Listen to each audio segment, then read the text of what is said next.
So, we come now to the last lecturettes.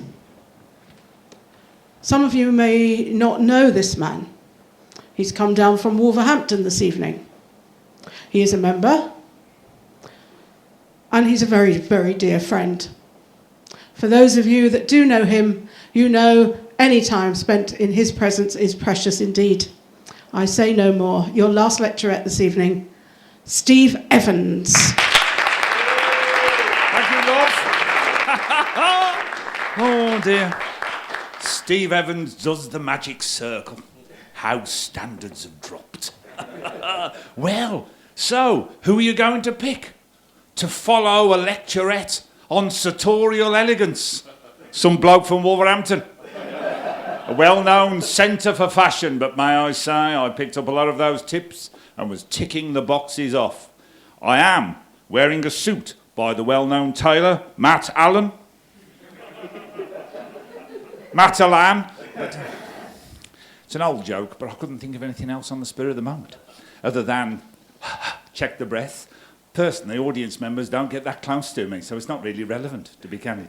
So welcome. So what am I here to chat to you about? Well, Mandy has already said that I come from Wolverhampton.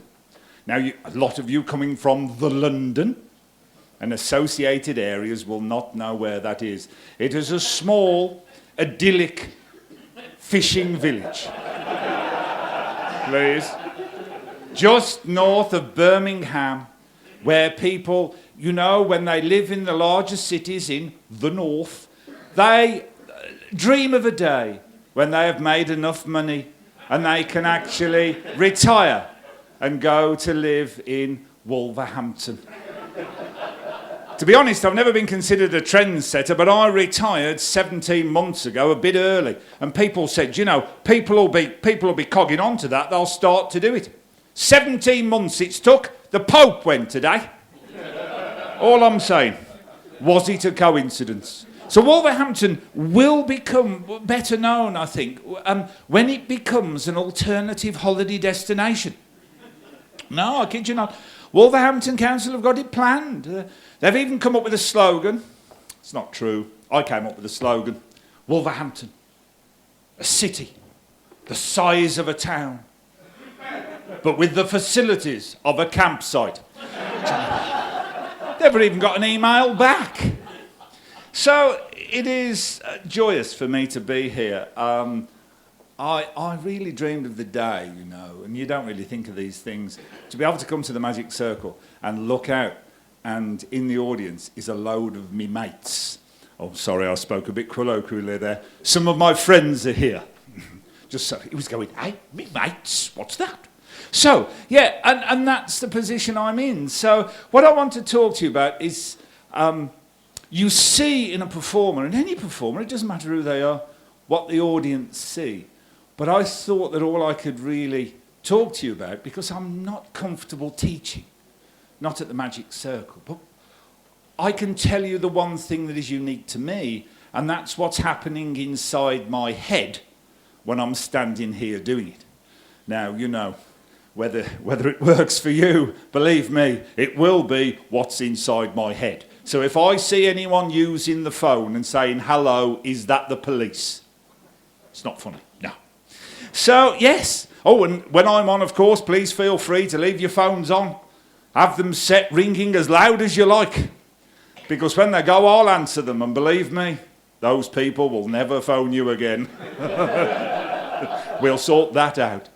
So one of the things I think we all do is, if we work on a stage or even in a close-up environment, we select a spectator. And we all know privately how important that spectator is, because they are at least 50% of the performance. It is them that gives the magic reality. It is them that makes it legitimate. They are one of you. They are one of the audience. They are to be treasured. They are to be treasured and treated like a rare jewel, because they are so important to your act. So what you do is you get them out. You make comment about the fact they look like someone who's homeless, about the fact that you haven't been able to buy their pullover since the 1970s. And then, of course, if they're bald, you can always congratulate them on how long they've spent combing their hair, only to not bother bringing it with them. And then when you've set up this dynamic of bringing out the person who is so important in your show, you can then insist that he gives you money, set fire to it, and send him off back into the audience. Which, believe me, with my accent, there is no guarantee he's ever going to get the money back. So, I just thought I'd tell you about my fears and terrors. That when I look out into the audience, of course, I can see you all. And this isn't in any way a natural audience. It would never exist other than a lecture at the Magic Circle.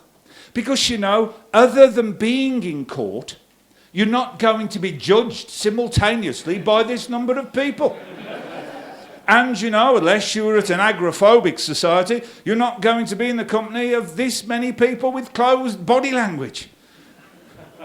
Saying, no, don't pick me, mate. I don't want you even to have eye contact with me.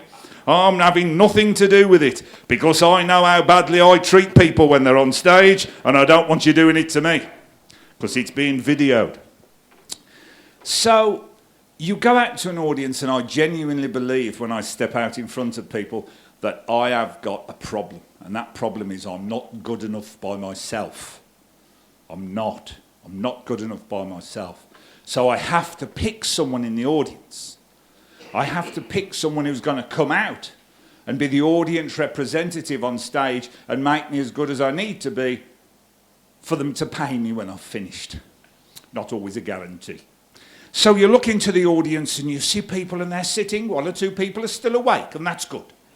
That is good at this stage.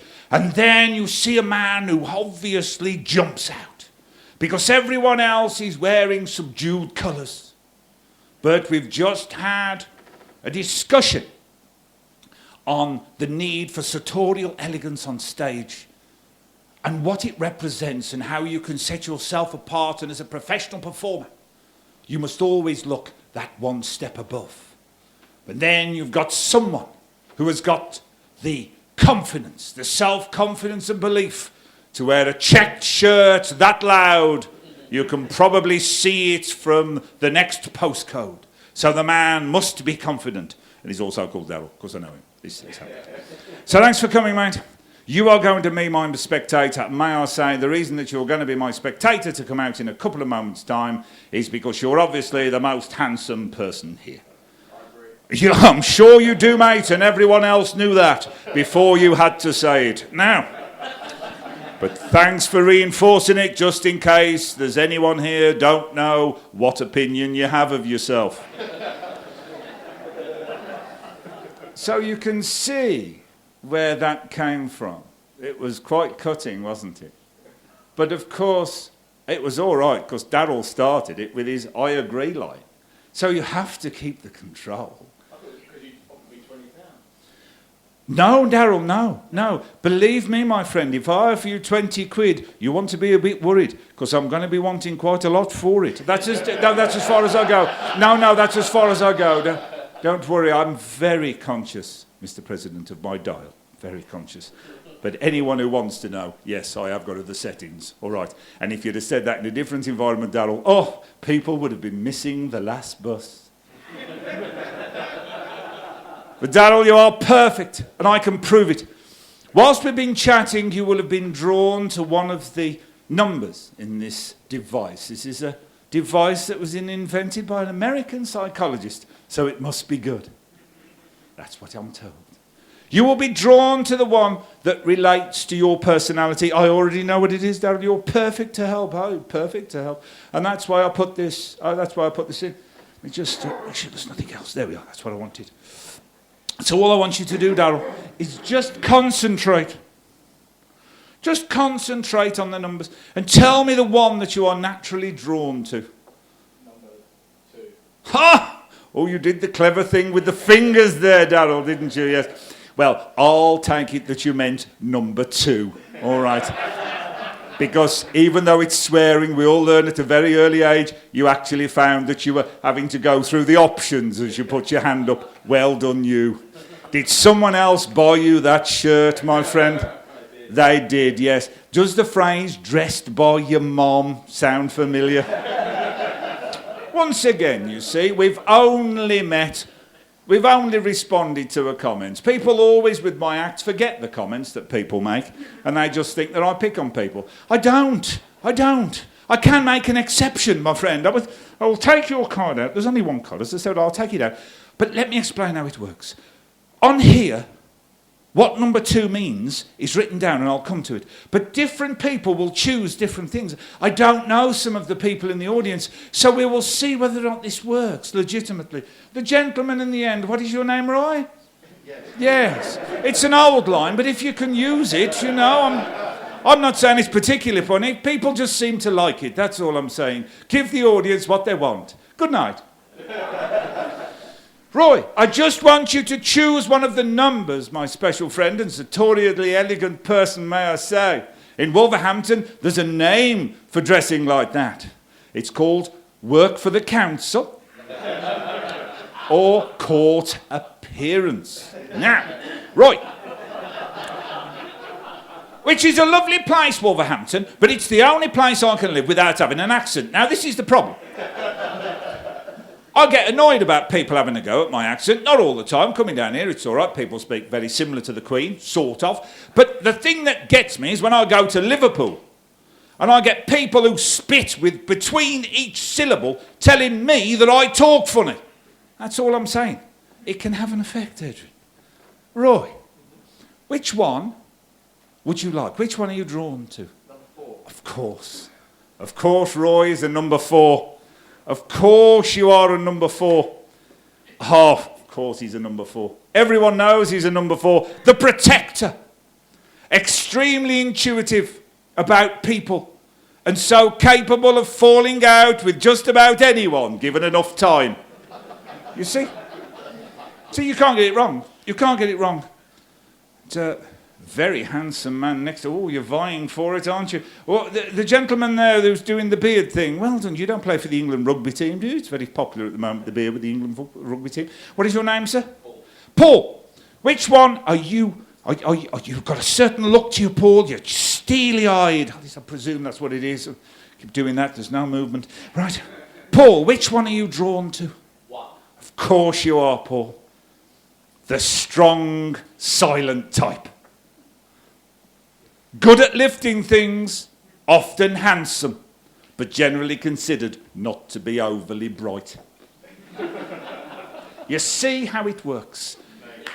Thank you for that. It's stunning, isn't it? I think you might as well give up now, to be perfectly honest. There's nothing left. All you need is these and you're quitting. There's some more here. There's one specifically that would fit you, which is the trendsetter. I mean, that would work for you.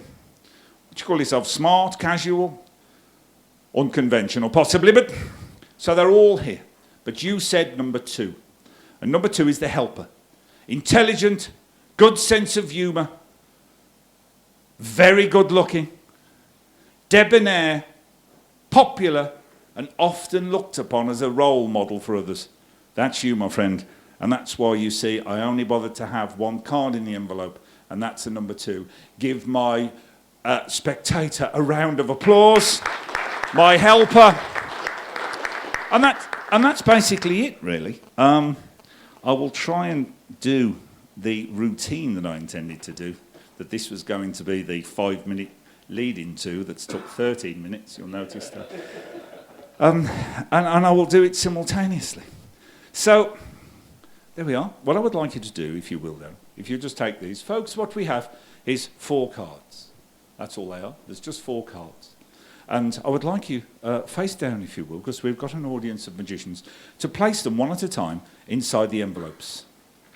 Do it however you want to, and then keep them like that. Mix them up so that I won't know which marked envelope has got what marked card in it, because I think that's a subtlety that's important.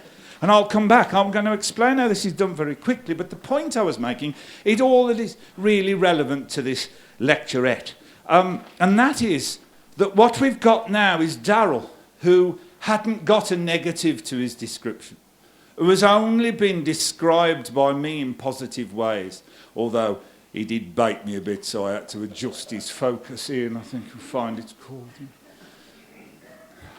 I keep wanting to tell people the story. Excuse me, I'm just going to have a private conversation with a mate. I keep wanting to tell people a story about me buying your book, but I can never work out a way of doing it. I'm back into the audience now. Right. I bought Ian's fantastic book about stand-up comedy, and he did question why I needed to buy it, basically. And I thought it was because, there was nothing I could learn. And he basically thought that I don't actually do stand-up comedy, so...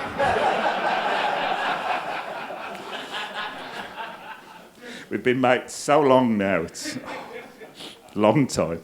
All that is a simple way of programming a spectator. It's just making them comfortable. Daryl's going to have to do a job for me. And now I can do anything with Daryl because he feels comfortable. He knows that I'm in control, I've done the magic, everyone knows who he is. He's used to speaking. He's had at least 3 or 4 speaking parts without me using the line, I've given you a speaking part, which someone actually said to me at the IBM convention. Someone invited me onto the stage to do the awards, and then I started to speak, and they said, I didn't know I'd give you a speaking part. He'd give me a microphone. I don't know what definition of speaking part he did. But what we need is 4 people very quickly to come out on stage. And we need 3 people to help who are in the audience. And the gentleman there in the white shirt who understand, no, you stay there, sir. No, your role is not out here. No, I would not be able to compete with you, sir. Your natural glow would be sufficient. You come in at number 3, but you're staying in the audience, all right? Okay, there's a reason, it'll make sense to you. I would like you to... There is going to be a crime committed. We're going to have 4 people out on stage and decide who has committed the crimes. That's what the guilty and innocence are, and that will finish my time with you. Sir, I would like you to just decide a location. We'll come back to you. You can have a location. And the gentleman there, who's not quite as checked, but has also got a jacket, would you like to come out, sir? Now, I know I'm in the London, so you have to ask questions like, can you speak English? Unfortunately, I can't speak English, so it'll make any difference, will it? Would you like to come out, sir? It'd be marvellous. Give him a round of applause. We can see who's still awake. Hello, sir. And what is your name? Peter. How lovely to see you. Just stand there, Peter. Oh, there are children's entertainers in over the trap door. Right. Underneath the bag of cement. It's hilarious, isn't it? No, it's not. No, it's not. Why do you say it? Don't know. Just do it. You give me a wobbly wand. Half an hour. Do you know what I'm going to do with it? Make it wobble and drop it on the floor. No. I've gone off at a tangent. Oh, I'll get some complaints about that. Gentlemen, there you are, the place. Oh, perfect. Oh, I've gone a little bit further back. I was going to pick you for one thing. I'm going to pick you for something else. Right, now, person there. I would like you to... No, you stay there, sir. You stay there. You'll be coming out in a moment, my friend. Get yourself settled. What I would like you to do is just think of a crime. Not that you yourself would commit. That would be wrong. No. A crime that's been committed at, so far, an unknown location. And if the gentleman there with the partially closed body language would like to come out, the one chewing his fingers, that's it. Oh, you're doing the comedy looking behind you, sir. Well done. But I am on the clock. Out you come. Give him a round of applause. How lovely. Peter, wasn't it? Yes. It's very helpful. You've got a badge. You haven't got a badge, my friend. I may not be remembering your name so easily. What is it? I don't remember yours either, but my name's Nick. Well done. Now you see what he's done there. Right.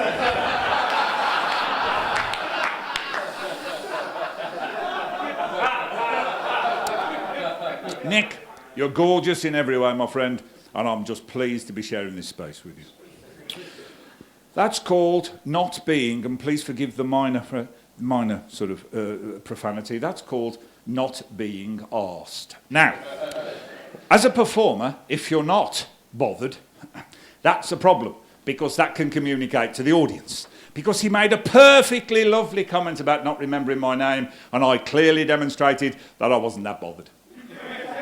Which isn't good. But Nick, it is still lovely meeting you, my friend. Right. Mr. President. Yes, sir. We have a location. We will soon have a crime. Without knowing either, I would simply like you to give some thought to what the punishment will be. That is your role. We need 2 more people to come out. We've got, Nick, I'm going to see, I could have your crown of irritation taken off you, Nick. The gentleman with the beanie hat and the glasses who's currently had coins in his hand for just under 2 hours. Out you come, my friend. Leave the earphones round your neck. That's what it... No, leave them there, my friend. Oh, and what is your name? My name's Steve Andreas, just in case you can't remember it either. Now. And we need a 4th person. Darryl, could you bring the things out? And give him a round of applause as he comes, person number 4, and just stand there. Okay, now what I want you to do, Andreas. 1, 2, 3 or 4, very quickly, my friend. Which one would you like? Number 3, absolutely marvellous. Put it underneath your foot. Leave it there. Oh, both feet. I'll replace the envelope. It's not a problem. You probably broke the transmitter, to be honest, but it's all right. I was going to explain how it was done. Right, Nick, which one would you like? 1, 2 or 3? You please me in many ways, Nick. Just on the edge, because the transmitter's there. That's fine, Nick. Right. Person with a badge, which one would you like, son? 2. This one? Try my best. Yeah.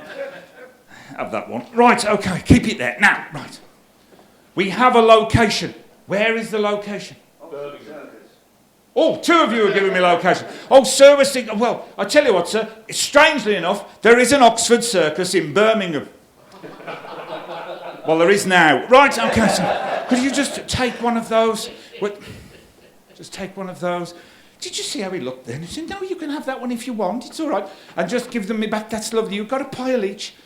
Just keep hold of it, Nick. Oh, Nick, it's so nice that you're out here. And give them me all back. Just keep one confession. Let me help you with that, Darryl. No, it's fine. It's fine. Everyone has their own skill set. No. Oh, Darryl, you've glued these together for comedy effect, haven't you? Or perhaps it was the person that gave them to you. Good point. Right, there we are. Have that one. It won't affect the trick. Oh, thank you very much, Andreas. Please stay where you are. Please don't move at all. We have a crime, and what is that crime? Disturbing the peace. Disturbing the peace. To these 3 people look like they are possibly people who could disturb the peace. You just like you're disturbed, mate, which is a different thing. Do you know you've got a hat and a hood? How many places do you want to be banned from?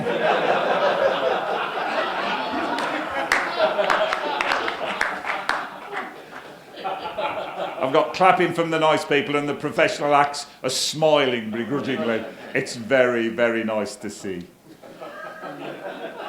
Mr. President, we have a punishment for disturbing the peace in a new place called Piccadilly Circus in Birmingham.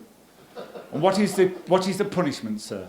Hung, drawn and quartered. Undrawn and quartered. That is, well, to be perfectly honest, it's just like doing a Masonic gig. It really is. Because it's lovely. And the only reason I do this at Masonics is someone can say Pelsall Village, someone else can say littering, and someone else can say hung, drawn and quartered. That's exactly how they put it.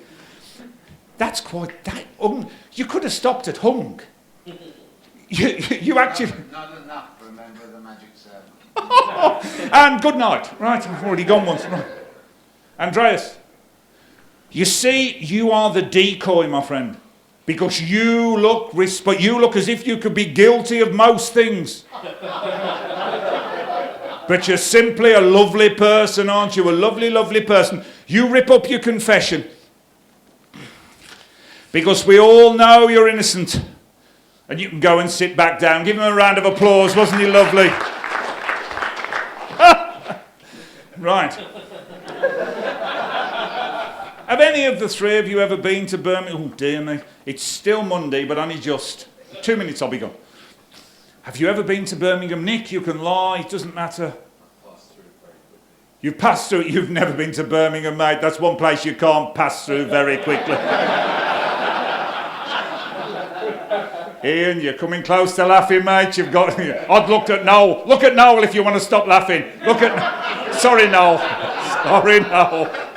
I've got Noel tittering. I've got Ian laughing. Oh, it's all gone horribly wrong. Now, Darryl, As much as I would like it to be you, my friend, let's face it, rip it up, son, and let me have what's under your foot. Let me have this. Give him a big round of applause as he goes and sits down. To be honest, Nick, it would suit me 1,000% for you to be guilty, because I know Jack, and he means it. And Bob's very good at videoing most things. That'll make YouTube, won't it? I say, it's all right. The hung drawing and quartering was done by the Magic Circle, but it was just an illusion. Unfortunately, Nick was never seen again, due to thinking you can go to Birmingham and just pass through it. Right, Pete, are you a visitor, son? You didn't expect this, did you? Just when you thought life couldn't get any better. You meet me. Yeah. I can't tell, to be perfectly honest, because it's obviously, Nick, everyone wants it to be you.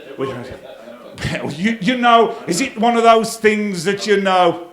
Do you know anything else? I've got a piece of paper here. You can write it down. Almost an open mouth there, Keeb. I can see them almost bent.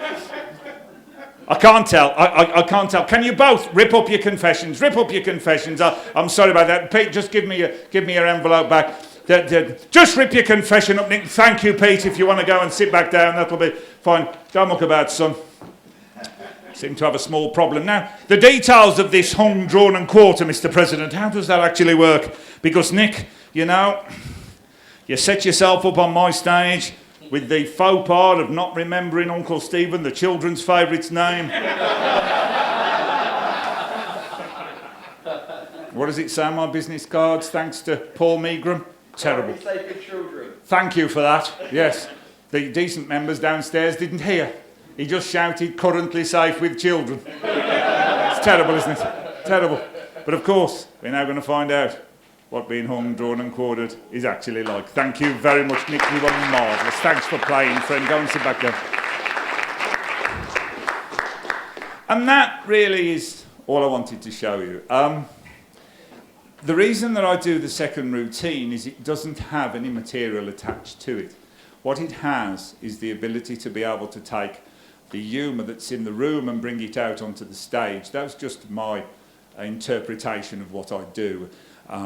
Joking about Keeb's book earlier, it is brilliant, and it has got everything in it. And if you ever want to look at it from a technical point of view, it is fantastic. Oh, I did look at it, I did read it, I did nod a bit, and lots of it I simply didn't understand, to be perfectly honest. But it's not his fault. But that's definitely that's almost chuckling, son. You want to be careful. People will be talking, and it was just to show you why I do that. And that was that if you have standard lines and you find yourself working in an auditorium or an audience full of magicians, you know, telling you, I've just come off the cruises, yes, I was the only one with my own hips. Indeed. You know, yeah, indeed. Actually, I could have written that as a prediction. Stony, uncomfortable silence, and just took it out.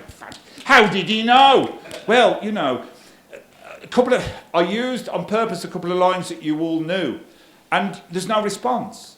Now that's fine, but people say magic audiences are difficult. No, they're not. You just have to give the audience what it needs, and that has to be every audience that you do, in my very humble opinion. I thank you for spending time with me. Thank you for making my visits to the Magic Circle so memorable. It is lovely seeing all of you and having so many friends here. Thanks for coming, man. It is just a joy. Good night, and God bless. It's a mess. And one more time, Steve Evans. I go.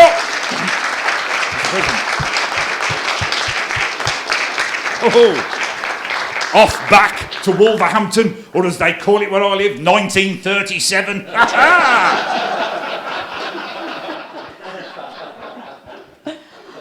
Well, I can't say more, can I? I hope you've all enjoyed the evening as much as I have. You had a better view. I was stuck in the wings, but I seem to feel that you enjoyed my friends who came out tonight in the snow and bad weather to entertain you. Tonight you saw Michael Pearce, Will Houston, Mandy Farrell, and the incomparable Steve Evans. Thank you from me, Mandy Davis. Good night to you all.